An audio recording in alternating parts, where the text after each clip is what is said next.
Okay, let's get started. We'll continue from where we left off last time.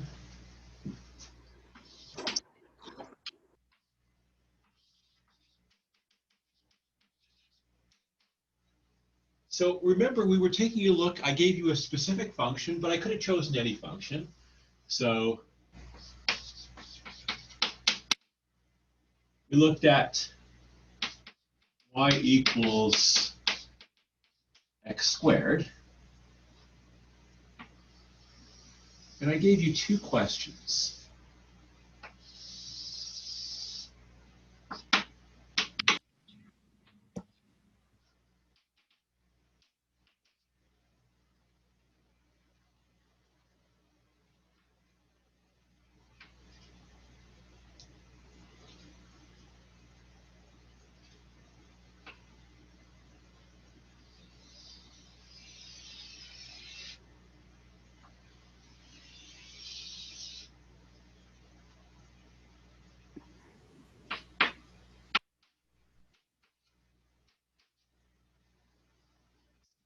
So first I asked you to find the secant line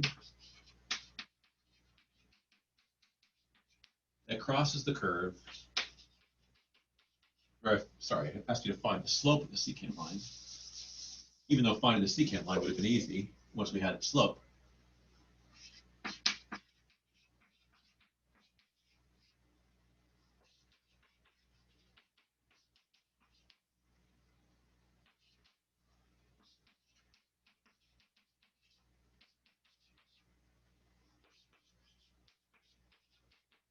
Touching the curve at x equals 1 and x equals 2.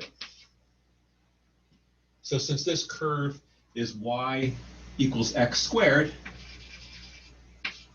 when the x coordinate is 1, the y coordinate is 1 squared, which is just 1. And over here, when the x coordinate is 2, the y coordinate is 2 squared, or 4. 2 points, we were able to find the slope of that line, no problem. You could have done that, when you first learned about slope, whenever that was in your life. So this was easy.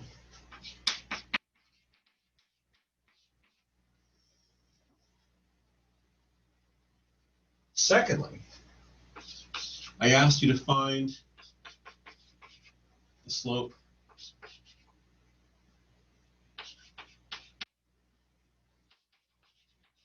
of the tangent line, the line which just grazes the original curve.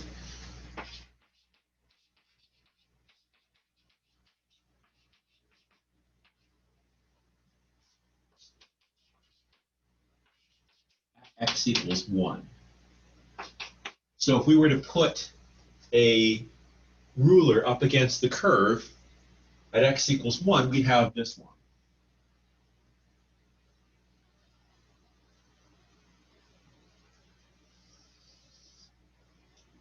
The line which just grazes the curve there.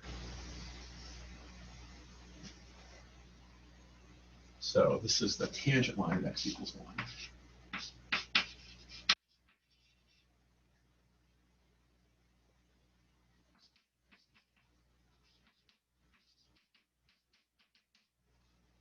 And we had no idea how to do this.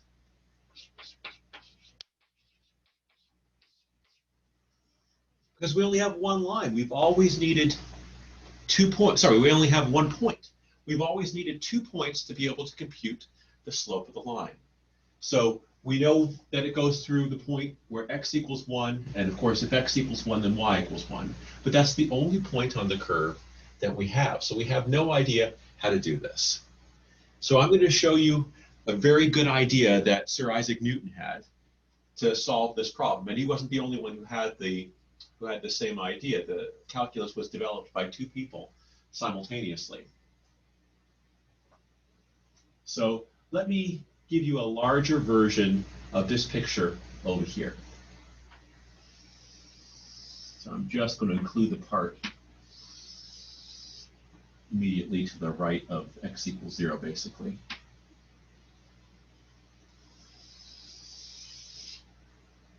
So here we are at x equals 1. And of course,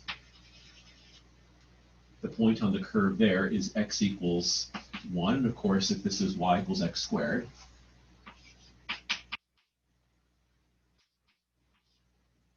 then the y coordinate is just going to be 1 squared, which is just 1, because we're using the curve y equals x squared. So all the y coordinates are just the square of the x coordinates. And then what we're going to do is move over by a small distance on the x-axis. I'm going to move over a little bit bigger than that. So this distance we'll call h.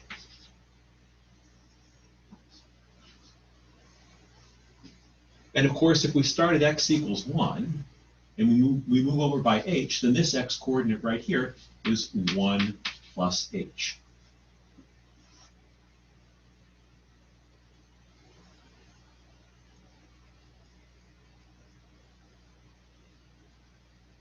Now we're going to go up to the curve.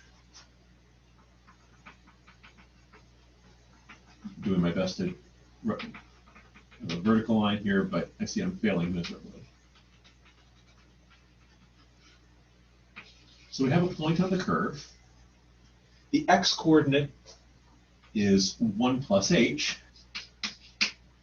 And we know, since we're working with the curve y equals x squared, the y coordinate is just going to be the square of the x coordinate. So we have to be a little bit careful how we write this down.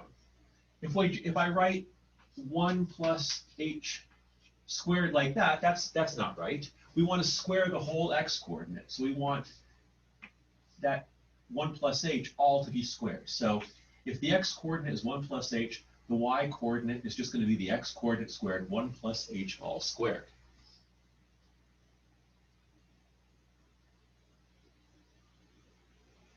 Now that I have 2 points, I can easily compute the secant line connecting those 2 points.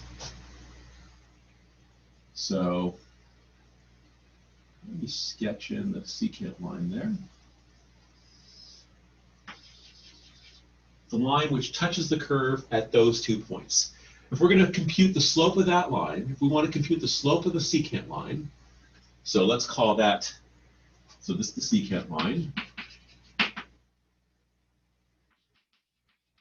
And the slope of the secant line we will denote m sub SEC for secant. You're going to compute the slope the same way you always compute slope. y2 minus y1 over x2 minus x1, rise over run. The way we compute slope doesn't change. So if this is our x1 and this is our y1, or let me make those x2 and y2, not that we have to. And this will be our x1 and this will be our y1. You could do it in the opposite order if you wanted, but I'm going to make this the first point and this the second point. So y2 minus y1, 1 plus h all squared, minus y1, which is just 1. 1 squared is 1, over x2, 1 plus h minus x1.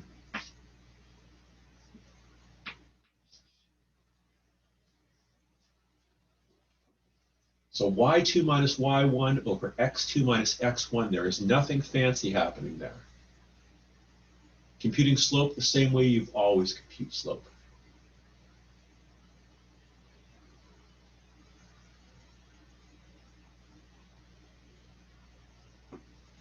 Is everybody with me so far? Is there anything I can clarify? Is that good? What does it say on the second point where x2 is at? So 1 plus h, and then this is 1 plus h all squared.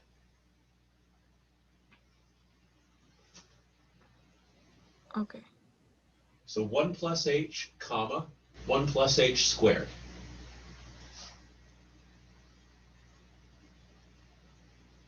Is there anything else I can clarify? Is this making sense so far? So that, we didn't answer the question. We didn't find the slope of the tangent line. We found the slope of a secant line. But, and here's the magic. What happens as h starts to get smaller and smaller? So let's say h isn't this big, but it's only this, like h is only this far over. Then look at the line.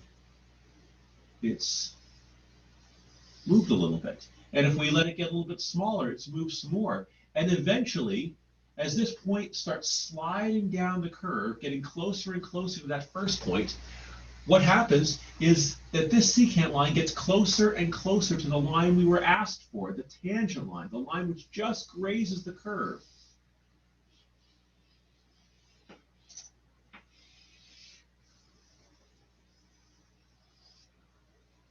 We wanted the tangent line, the line which just grazes the curve there. So as h gets smaller and smaller, and this point starts moving along the curve, closer and closer to this point, you can imagine like two pins that are sort of stuck in the curve there, and we balance a line on top of them. If we start moving the second pin along the curve, closer and closer to the first point, this secant line starts looking more and more like this tangent line. Does that make sense? So if we denote slope of the tangent line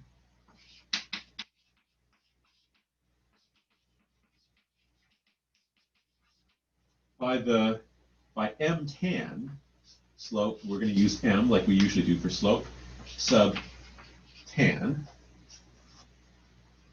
This is going to be the slope of the secant line, whereas h gets smaller and smaller and smaller and eventually gets close to zero. So in other words, using the language we developed in the previous chapter, this is the limit as h goes to zero of, we wrote it right here, of the secant line, the slope of the secant line. Oops, that doesn't look very good.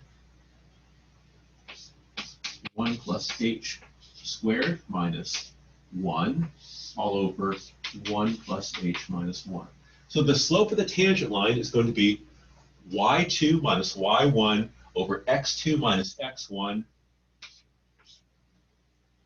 but the limit as h goes to 0. Not x. We don't want to set x to 0. X is, there's no x right now, but we have an h.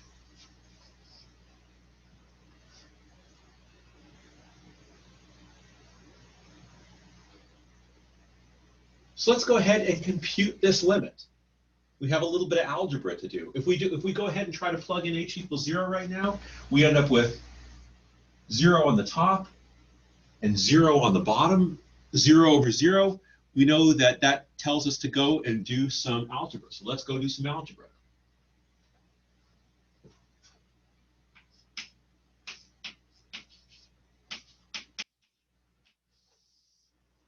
Well, the bottom we can certainly simplify very easily. 1 plus h minus 1, we can cancel this one with this one. That leaves us with just h on the bottom.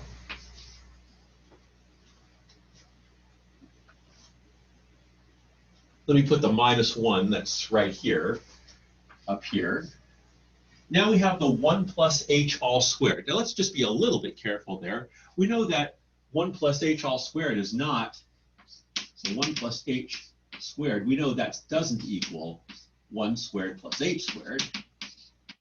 We know that exponents don't distribute over addition or subtraction. So we know that that's not true. So 1 plus h all squared is really just 1 plus h times 1 plus h.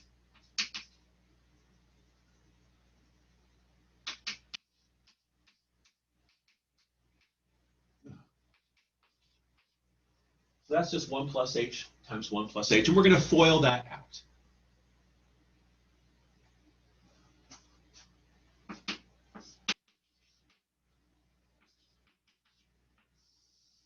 So 1 times 1 is 1, plus h plus another h, that's 2 h's.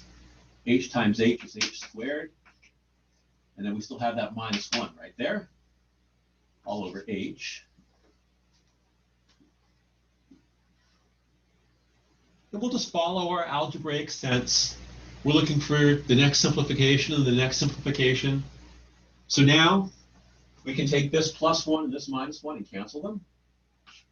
Goodbye.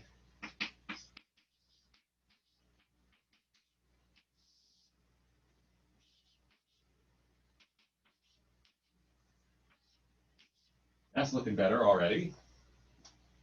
Now we can factor an h out of the top.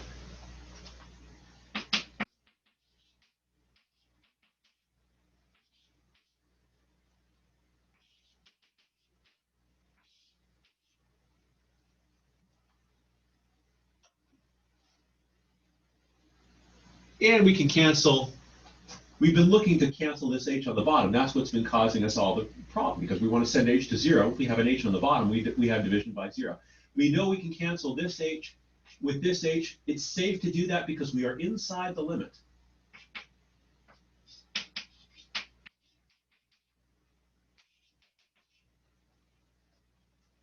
And now it's perfectly okay to send h to 0. Oops. That just equals 2.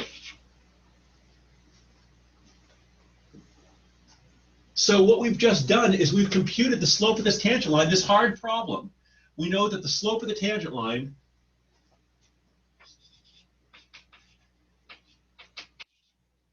is exactly 2. I don't know if you remember, but when we computed the slope of the secant line, we had the one that touches the curve at x equals 1 and x equals 2. That was 3. And then you can see that this line is less steep than that line. So it makes sense that the slope of this line should be smaller than the slope of that line. So this line has slope 2. We just did what looked like an impossible problem. We were able to compute the slope of a line with only one point on it. We only knew one point. And the way we did this is we sort of temporarily conjured a second point and then let that second point slide into the first point. That's all we did here. So that second point sort of disappears into the first point. We only kept it as long as we needed it. And slope, as usual, is y2 minus y1 over x2 minus x1. We used the limit to let that second point disappear into that first point, slide into that first point, and we ended up with a perfectly nice slope for that line, even though we only know one point on that line. Now, as we go through our algebra here, note that we kept our notation the way we said we want to keep the notation. We never put an equal sign after the word limit, like there's never an equal sign between the word limit and the expression that follows it. And we never have limit as h goes to 0 right by itself.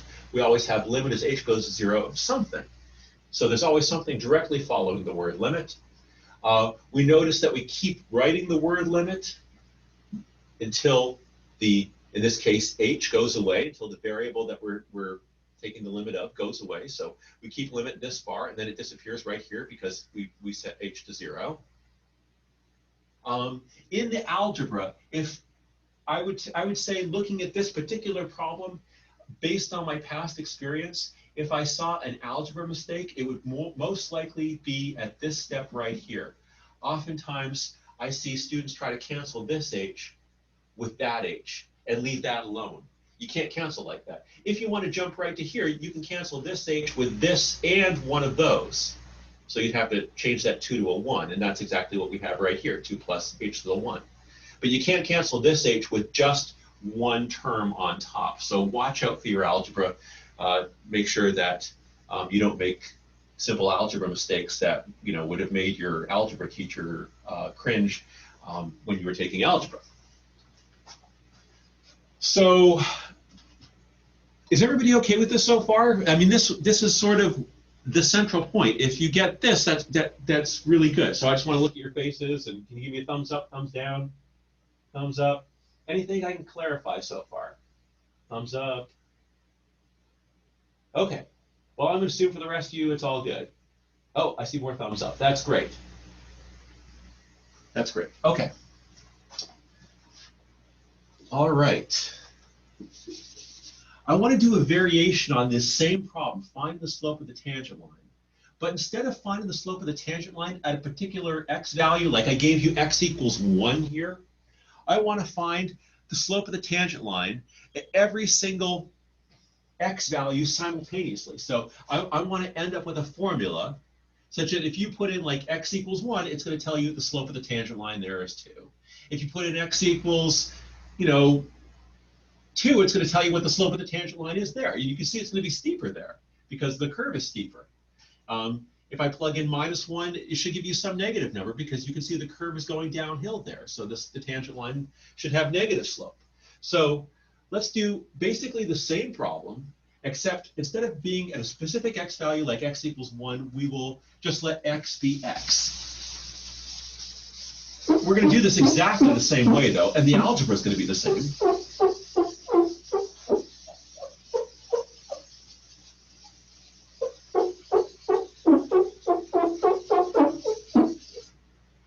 So I'm going to give you the same curve. Y equals x squared right now is just the curve we're working with, just because I chose it. It's relatively easy to work with, and we'll just work with it for a while. But we can do this with any curve in principle.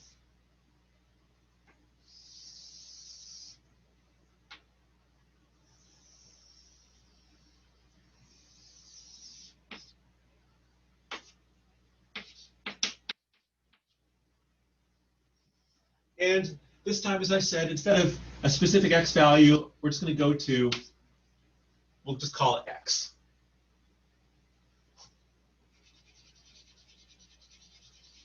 So goal, find a formula to give the slope of the tangent line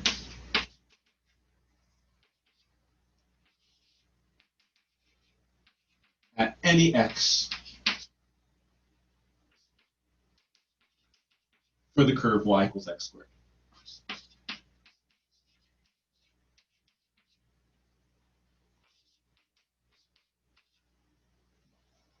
That's our goal. We want to find, we go to any old x value, we want to find the slope of that line, which just grazes the curve there.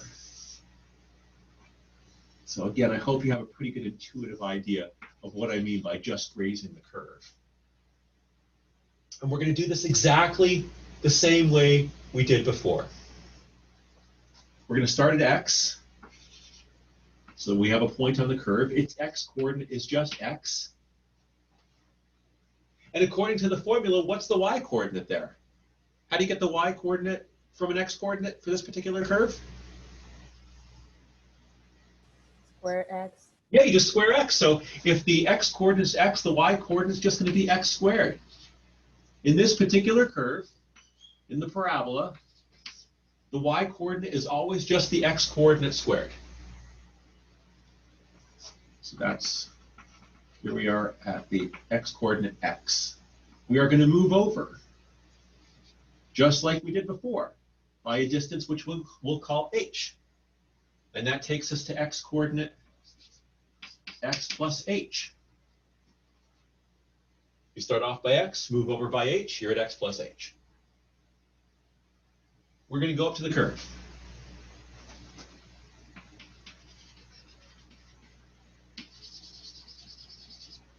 The x coordinate at that second point is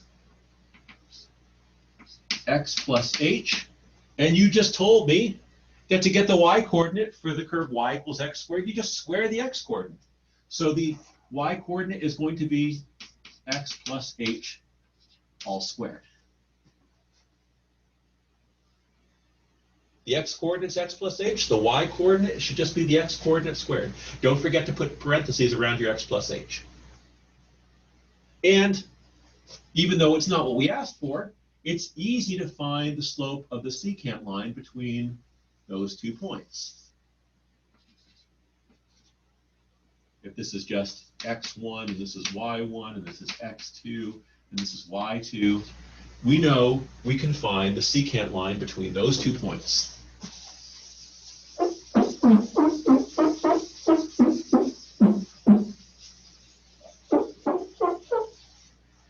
So the slope of the secant line, which is not what we asked for, but is what we can do, is just y2 minus y1 over x2 minus x1. So y2 is x plus h squared. Y1 is x squared, so y2 minus y1 over x2, x plus h minus x1.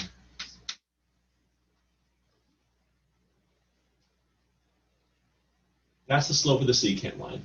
And right now, I'm just going to go ahead and do the very first obvious simplification. I mean, it's screaming out to be done. Just canceling that x with that x, leaving with an h on the bottom. So x plus h squared minus x squared on the top, all over h on the bottom. We're basically always going to have an x plus h minus x on the bottom, so it's always going to evaluate to h.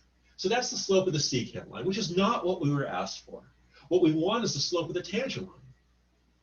But we know how to do this. We're going to let h get smaller and smaller, and this line starts moving down, down, closer and closer to that line, the one we actually want. So the slope of the tangent line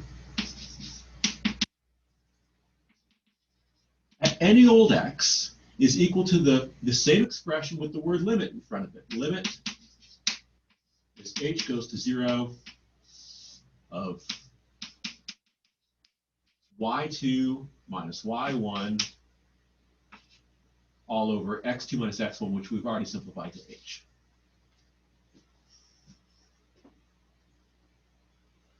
And let's just do the algebra now. The hardest part of the algebra, I suppose, if there is a hard part, is just expanding the x plus h out, x plus h squared out. We know that's not x squared plus h squared. It's x plus h times x plus h, which we have to FOIL out.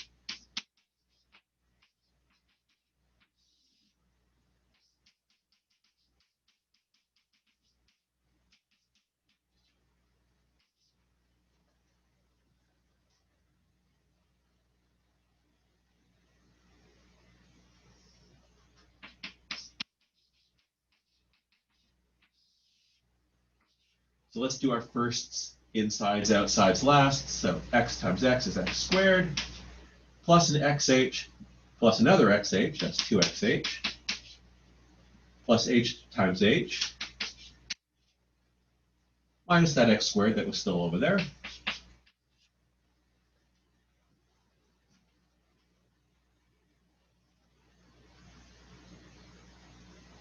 And we keep writing the word limit in front because there's still an h here. And there's a simplification screaming to be done on the top. We can just cancel that x squared with that x squared, leaving us with h goes to 0, 2xh plus h squared all over h. Now, if you're going to cancel in one step, if you're going to cancel, without factoring first, which is fine if you want, but don't just cancel that h with that h. You'd have to cancel that h with one of these too. But I'm going to do it in 2 steps. I'm basically just cribbing what I did before.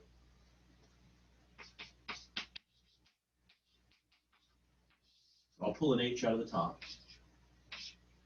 leaving me with a 2x plus h. And now I can cancel this h with that h.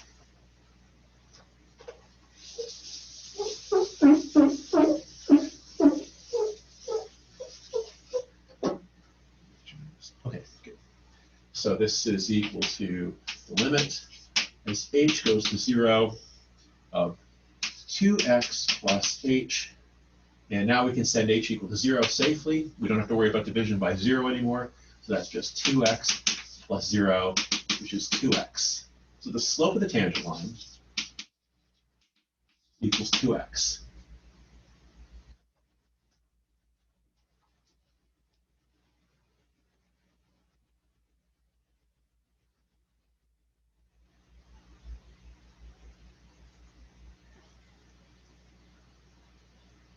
I hope you realize what an amazing thing we've just done. What we've done is we started off with y equals x squared. So x squared was our first formula. And we came up with another formula, 2x. This obviously 2x is not the same as x squared. They are different. This y equals 2x is a line. Y equals x squared is a parabola. They're different. But this tells you the slope of the tangent line at any x you want. So at x equals 1, the slope of the tangent line, so at x equals 1, the slope of the tangent line is, according to this, 2 times 1, which is 2. We already knew it was 2. So if we go to x equals 1, the slope of the tangent line is 2 there. If we go to x equals 3, the slope of the tangent line is 2 times 3, or 6. So if we went to x equals 3, wherever that is on the curve, the slope of the tangent line there is 6. At x equals 0, the slope of the tangent line, according to that formula we have over there, is 2 times 0, 0. And you can see that that's true. If I were to put a line up against the curve at x equals 0, you would see it would be horizontal, slope 0. You can see that if you plug in a positive value for x, so if you're to the right of x equals 0, you get a positive number for the slope, and you can see that's true. And if you plug in a negative number for x, 2 times a negative number is negative, you get a negative number for x. The slope should be negative, and that's true also. This formula that we came up with that gives you the slope of the tangent line at any point, that's sort of remarkable. We might not really appreciate yet what it's good for, but at least the fact that we were able to come up with it is really remarkable. And we just did this using our old friend slope, y2 minus y1 over x2 minus x1, and our new tool limit. That's the only new thing that we've tossed into the mix that you wouldn't have recognized really in Algebra 1.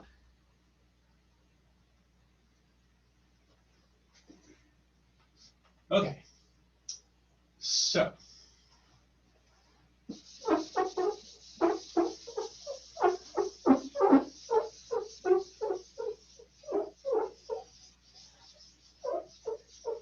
we've just computed what's called a derivative.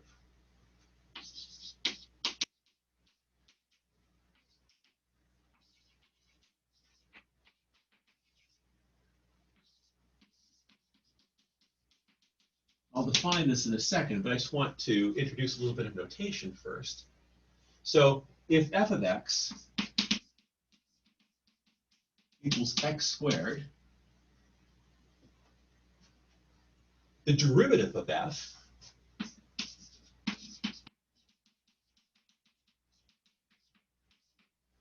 which will denote f, right? Well, I'll give you a couple notations for this, but this is the first one I want to introduce. F with a little mark after that. So you read this, f prime of x.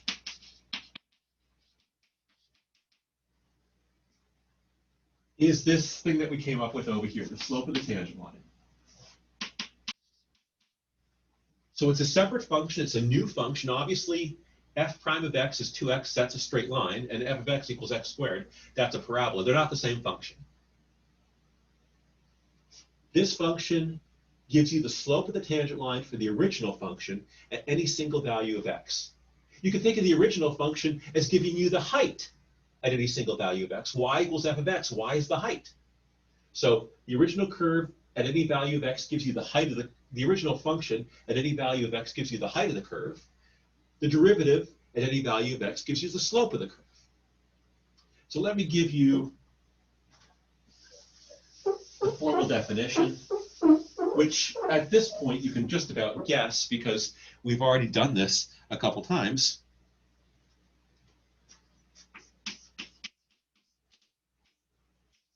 The derivative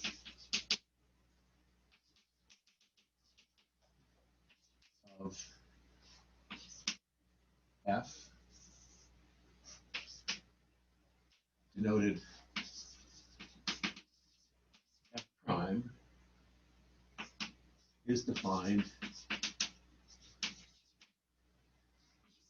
f prime of x equals the limit as h goes to 0 of f of x plus h minus f of x all over h. That same expression we have just computed for y equals x squared. And it's just y2 minus y1 over h. Remember, that was just x2 minus x1. We canceled the x's on the bottom. We were just left with h. But it's just x2 minus x1. That's where that came from.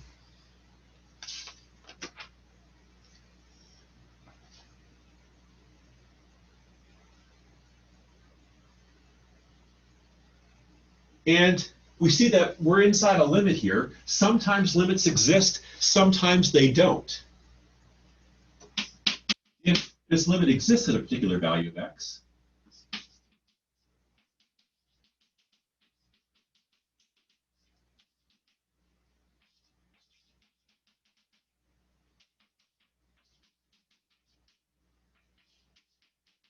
we say that f has a derivative there. It's differentiable there. Differentiable means has a derivative.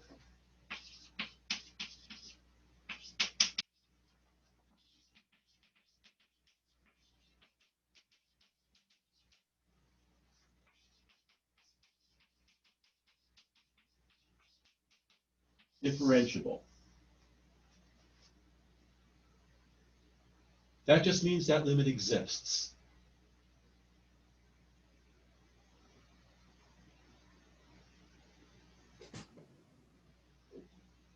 So remember what, yeah, go ahead. All right, what does it say after the derivative of f? If the derivative of f denoted, so comma, denoted f prime, Okay.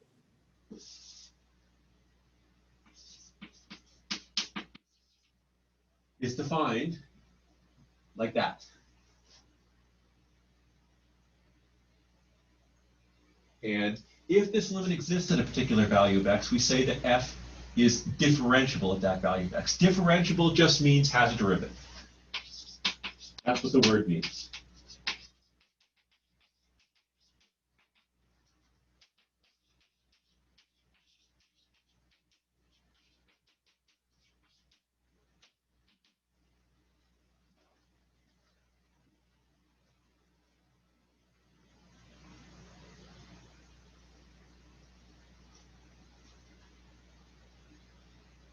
And remember what the derivative was. The derivative was just a function which gave us the slope of the tangent line. So let's ask, how might a function fail to have a derivative? How might that limit not exist?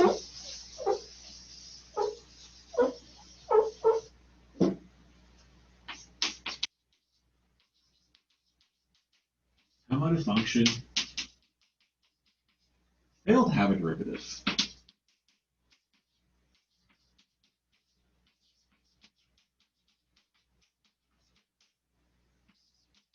At some value of x.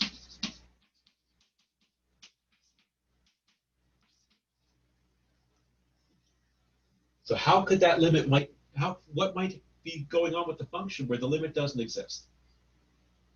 And there are a variety of ways that a function could fail to have a derivative. So a derivative doesn't exist at an x value where a curve is discontinuous.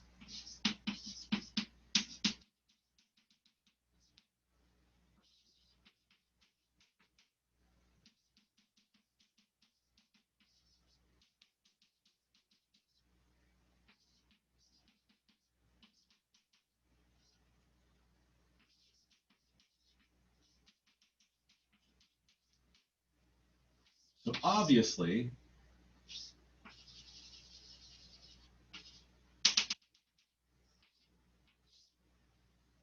remember, if we're going to draw a discontinuity, in this case a jump discontinuity, these two circles have to be one right above the other. But there's clearly no tangent line at this x value. So there's no derivative. Let me call that x equals c. So no derivative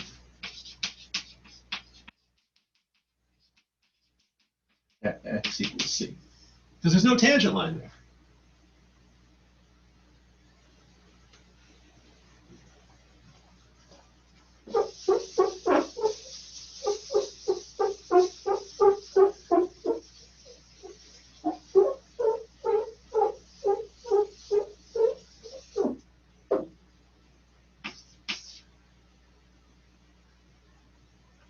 A derivative doesn't exist in a place where a function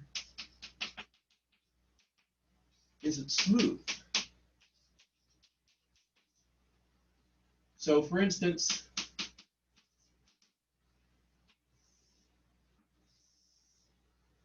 let's say I look at the curve y equals the absolute value of x. Y equals the absolute value of x.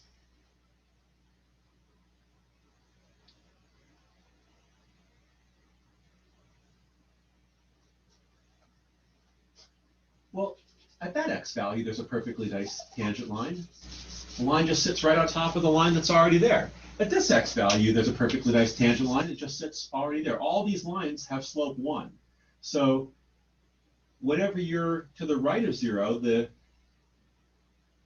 tangent line has slope 1, because this basically is the line y equals x, a piece of it anyway. So to the right of 0, the tangent line is just y equals 1.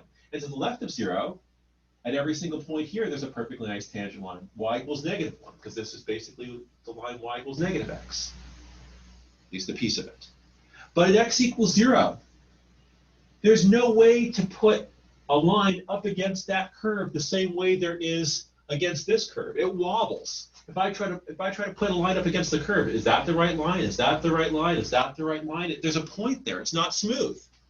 This is a dangerous curve for a small child because you can cut yourself right there, as opposed to the parabola, which is perfectly safe. So there's no derivative. There's no slope.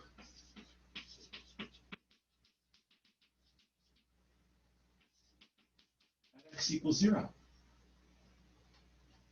So you can be continuous and still not be differentiable somewhere. This function is differentiable everywhere except for x equals 0. It's nice and smooth everywhere except for x equals 0.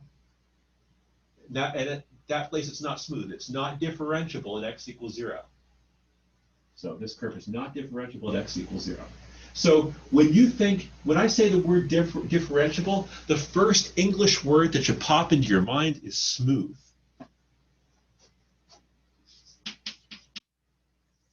So when you think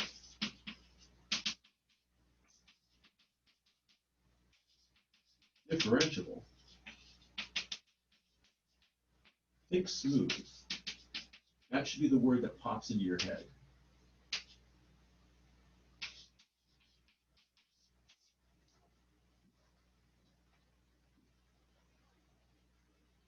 So having a derivative means smooth. It actually means a little bit more. But if you're thinking smooth, that's like 97% of what it means to be differentiable. It's possible to have a curve which has a tangent line everywhere, in other words, is smooth, but still fails to be differentiable somewhere. So it's possible that you might have a vertical tangent line.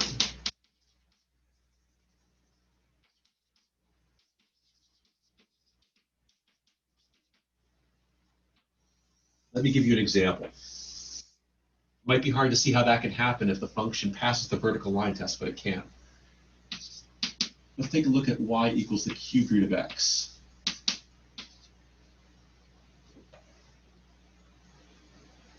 This is just the x cubed curve on its side.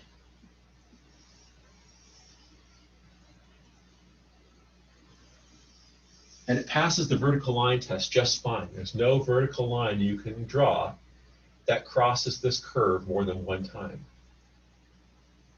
But at x equals 0, the tangent line is vertical. The line which just graces the curve there is vertical.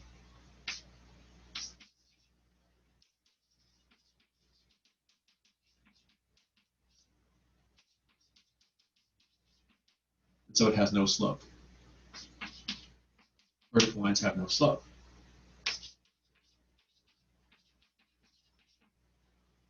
So there's no derivative at x equals 0. There's a perfectly nice derivative everywhere else.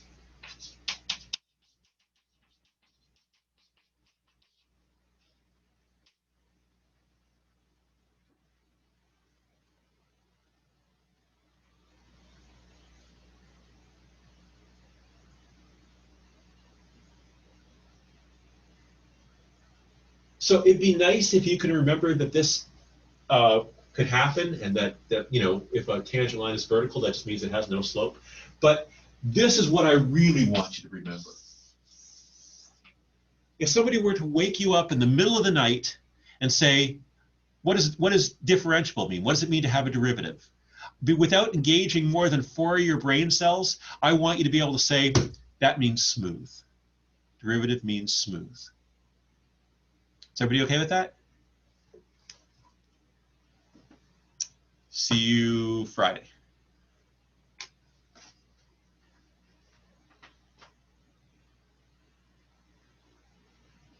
Can I see the notes on the left side? Oh, yeah, of course.